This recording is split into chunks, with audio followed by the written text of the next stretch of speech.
Имплантын хэмжээг сонгох нь та өөртөө хувцас сонгоо авч байгаатай адилхан өөрийнхөө биеийн хэлбэр хэмжээнд тааруулсан хувцсыг сонгодог шиг мөн адилхан өөрт зориулсан имплантыг та сонгох бүрэн боломжтой.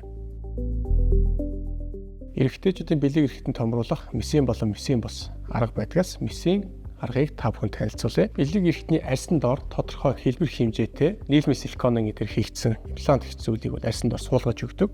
За энэ нь мэдээж хүний бэлэг эрхтний хэмжээнээс хамаарч одоо өөрт таарсан хэмжээг сонгодог. Энэний давуу тал нь юу гэхээр удаан хугацаанд хүний биед байж болно. Мөн дээрээс нь магадгүй одоо энэ хөхний импланттай адилхан биед ямар нэгэн хорвоо, үе хатан чанартай байдгаараа давуу талтай байдаг. За жишээлбэл манай дээр хийгддэг имплантуудыг танилцуулъя. Жишээ нь C хэлбэрийн бүгжиж байгаа. C хэлбэрийн бүгж байна. Жишээлбэл энэ бол энгийн C хэлбэр бүгж. Мэдээж харах юм бол маш их уян хатан, хүндээ ямар нэгэн зөөр бол байхгүй. За дараагийнх нь арай жоохон хэмжээ жоохон томроод энэ мань өөрийн товруутай бүгж байна.